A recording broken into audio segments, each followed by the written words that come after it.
Qui aurait pu imaginer que ce nourrisson, blotti avec tendresse dans les bras de sa mère, deviendrait un jour l'un des grands officiers de l'armée congolaise?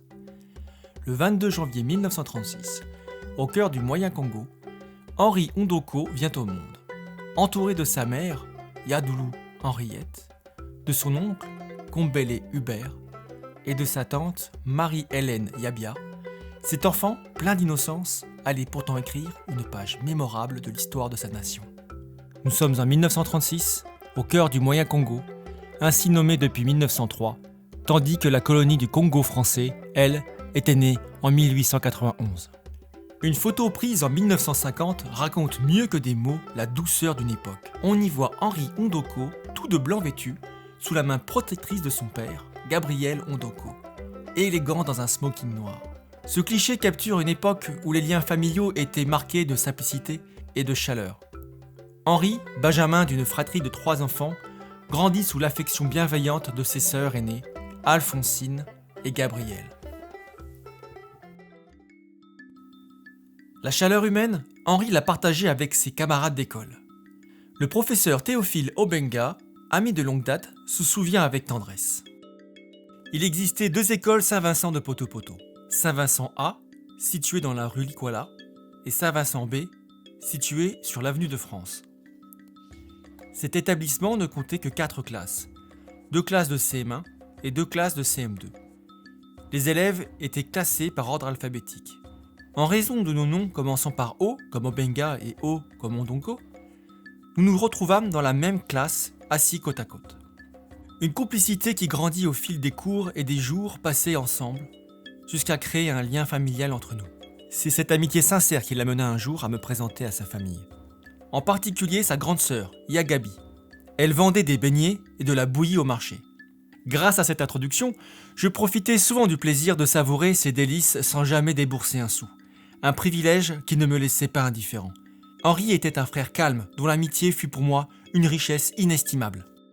Écoutez le docteur Ekondi Akala, qui partage à son tour ses souvenirs. Chaque matin, Henri venait me chercher chez moi, et nous cheminions ensemble vers l'école Saint-Vincent de Poto-Poto. Parfois, c'est moi qui allais le chercher, mais souvent c'était lui qui prenait l'initiative.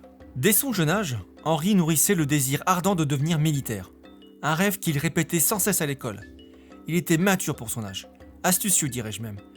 Il fut le premier à introduire à l'école des douceurs venues d'ailleurs, les clichés et les bazookas, des bonbons qu'il ramenait de Léopoldville après avoir traversé le fleuve à partir du beach.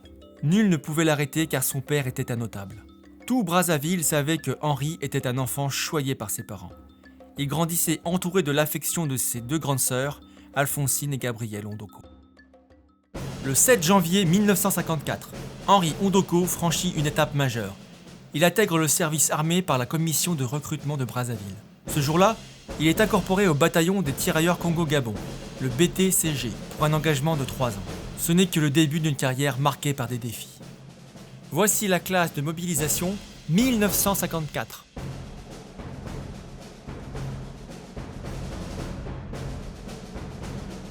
Le 5 février 1955, Henri Ondoko obtient le certificat d'aptitude technique 1 de l'infanterie coloniale avec une moyenne de 13,38 sur 20. Le 23 octobre 1955, le caporal Ondoko débarque à Casablanca. Il est affecté à la compagnie de passage colonial du 10e régiment de tirailleurs marocains, sous le commandement du lieutenant-colonel Léon Gobis. Le 8 septembre 1956, Henri Ondoko obtient le certificat d'aptitude technique 2 infanterie, avec une moyenne de 12,81 sur 20. Le 1er avril 1957, le soldat Henri Ondoko se voit décerner le certificat interarmes, attestant de sa maîtrise des disciplines militaires. Avec une moyenne de 13,53 sur 20, il est classé à l'échelle numéro 3, témoignant ainsi de ses compétences et de son engagement au service des armes. Le 24 juin 1957, par directive ministérielle, le caporal-chef Henri Ondoko est affecté au 5e régiment de tirailleurs sénégalais, où il poursuit sa progression dans la hiérarchie militaire. Le 25 juillet 1957, le sergent Henri Ondoko franchit la frontière entre le Maroc et l'Algérie. Le pays est en pleine guerre d'indépendance. Un conflit où il fait face à des figures emblématiques comme Yassef Saadi, Krim Belkacem, Ali Lapointe ou encore Mohamed Boudiaf. La guerre, implacable et cruelle, dévore tout sur son passé. Mais le 21 août 1957, le destin frappe. Lors de la bataille d'Alger, le fantassin Ondoko est touché d'une balle en pleine poitrine. Gravement blessé, il est évacué d'urgence à la base militaire d'Alger, non loin du port. Après avoir reçu les premiers soins, il fut embarqué à bord du MS Foch le 25 août 1957 pour être rapatrié au Congo-Brazzaville. À Brazzaville, la nouvelle dévaste ses grandes sœurs, Alphonsine et Gabrielle. Elles pleurent ce frère tant aimé, inconsolable face à cette épreuve. Du 7 juillet au 24 septembre 1959, Henri Ondoko est affecté au 17e bataillon d'infanterie de marine, le 17e BIMA, à Douala, en maintien de l'ordre.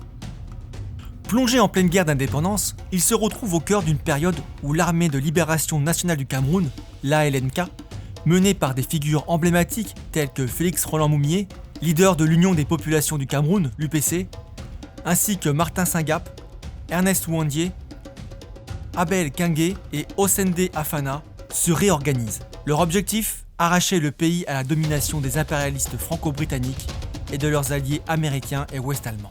Pour connaître la suite, je vous invite à lire Itinéraire sous le drapeau, un récit écrit par Henri Hubert Franklin Ondoko. Une histoire qui mêle anecdotes marquantes, témoignages inédits et récits poignants.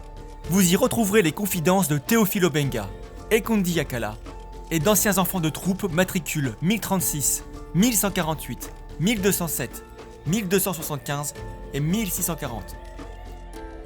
Ne manquez pas la leçon de responsabilité émouvante du commandant Ondoko à travers le regard tendre et ferme qu'il pose sur son premier fils, Euloge. Itinéraire sous le drapeau, une leçon d'engagement et d'honneur entre éclat de vie et destin brisé. Actuellement disponible à la Fnac, sur Amazon et en librairie, aux éditions Le Livre et la Plume.